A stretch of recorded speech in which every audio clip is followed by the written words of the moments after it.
Hello guys, welcome to the spirit of Bharat. आज हम बात करने वाले हैं तिब्बत के बारे में। तो तिब्बत के बारे में बात करने से पहले हम तिब्बत की कुछ तस्वीरें आपको दिखा देते हैं। तो स्क्रीन पे आ रहा होगा कुछ यहाँ पे तस्वीरें।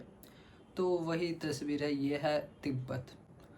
तो जब 1911 में तिब्बत का मतलब जो चाइना का चिंग डायनेस्टी था उसका डाउनफॉल के बाद या वो टूटने के बाद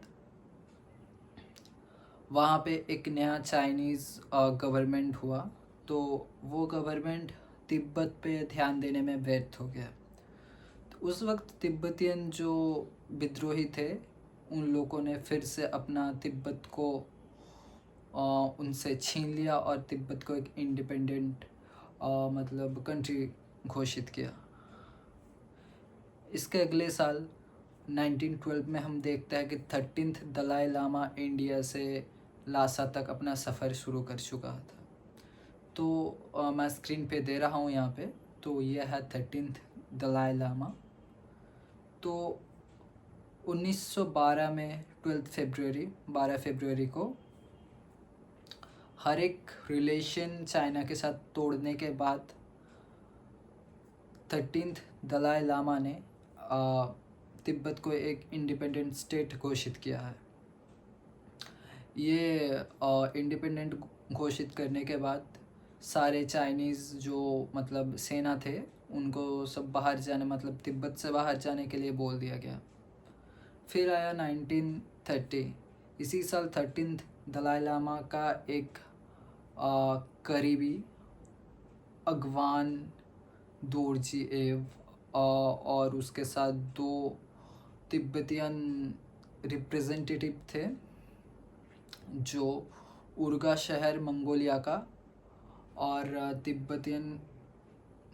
तिब्बतियन और मंगोलिया में एक एग्रीमेंट हुआ। तो इस एग्रीमेंट में यह था कि मंगोलिया तिब्बत ने मंगोलिया को एक कंट्री के तौर पे रिकॉग्नाइज़ किया था। इसी साल तिब्बतियन और ब्रिटिश इंडिया का मतलब उस वक्त जो ब्रिटिश थे उनके साथ शिमला चुक्ति हुआ। जो शिमला चुक्ति यानी शिमला एग्रीमेंट हुआ। ब्रिटिश वहाँ पे जो प्रतिनिधि था वो था हेनरी मैकमोहन। और उसी ने तिब्बत को सजेस्ट किया कि तिब्बत को आउटर तिब्बत और इनर तिब्बत मतलब दो हिस्सों में बांटने के लिए। इसी मतलब ये जो सजेशन था इसी को मानते हुए मैं यहाँ पे स्क्रीन पे एक नेम दे दूँगा। मुझे प्रोनाउंसिएशन ना मतलब ठीक से नहीं होगा तो कुछ गलत होगा, मैं इसीलिए मैं स्क्रीन पे यहाँ पे दे रहा हूँ। और पश्चिम में यहाँ पे और एक स्क्रीन पे मैं दे रहा हूँ। ये दो और रीजन को लेके बनाया बही तिब्बत यानी मतलब आउटर तिब्बत या वैसा कुछ। मैं बंगाली से वो कॉन्टेक्स्ट लिया हूँ। तो वहाँ पे जो ये तिब्बत था इसका जो गवर्नमेंट का मतलब सेंट्रल गवर्नमेंट जो इसको कंट्रोल करता था उसका लासा में उसको कैपिटल किया। और वहाँ से एक शायद तो शासन कहते हैं जिसे मतलब इंडिजिनियस या खुद से गवर्नमेंट चलाना जो, तो वही हुआ। और अमोदा और पूर्व में मैं फिर से दे रहा हूँ, ये जो दो हिस्सा था ये चाइनीज़ गवर्नमेंट का अंडर था। तो ऐसे ही खुशहाल नहीं पर ऐसे ही चलते गए। फिर आया कहानी में एक टर्निंग पॉइंट। जो टर्निंग पॉइंट था 1949 में अक्टूबर के महीने में माओ सेतुंग जो था वो सत्ता में आ गया, कम्युनिस्ट पार्टी आया। तो वो था एक टर्निंग पॉइंट तिब्बतियन को। अगर मतलब तिब्बत को एक इंडिपेंडेंट कंट्री के तौर से मैं देखता हूँ तो वही मतलब था अब जो ऑक्यूपाई कर लिया गया है। तो तिब्बत को जब ऑक्यूपाई करने के मतलब तभी से शुरू हो गया था तिब्बत का काउंटडाउन। तो 1950 आया अगले साल 7 अक्टूबर में पीपल्स लिबरेशन आर्मी ने चमडोर बोल के एक हिस्सा था वहाँ पे अटैक कर दिया। पीएलए का जो पीपल लिबरेशन आर्मी का मतलब ज़्यादा वो उसका आर्मी का जो नंबर था वो ज़्यादा था और जो तिब्बतियन आर्मी था वो कम या उससे कुछ कम, तो आर्मी का जो नंबर था वो कम था, और उसके साथ भी आपका जो मतलब वो ज़्यादा हेविली मिलिटरीज नहीं था। तो इसीलिए लगभग 19 अक्टूबर मतलब 7 से लेकर 19 तारीख के बीच में 5,000 तिब्बतियन सेनाओं ने सरेंडर कर दिया था। तो 1951 में दलाई लामा ने 2-4 आदमी को रिकॉग्नाइज़ किया कि तुम जाओ बीजिंग के साथ मीटिंग करो, हमारे सोवरेनिटी को म्यूचुअल अंडरस्टैंडिंग या कुछ एग्रीमेंट करो, कुछ भी करो, बस बात करने के लिए भेजा। तो उस वक्त द 17 पॉइंट एग्रीमेंट हुआ। तो जिस एग्रीमेंट में यह था कि तिब्बत आज से इंडिपेंडेंट कंट्री नहीं है। तिब्बत का ऊपर जो पीआरसी है, तो पीआरसी ने अपना क्लेम किया कि आज से तिब्बत एक इंडिपेंडेंट कंट्री है नहीं, तिब्बत हमारे अंडर है। तो वो हुआ। प्रधानमंत्री जो था तिब्बत का, लुखांग वाह या वैसे कुछ, मैं यहाँ पे नाम दे रहा हूँ, आप देख लेंगे। तो ये जो एग्रीमेंट था इसको डिनाई करते हैं कि वो नहीं मानते इस एग्रीमेंट को।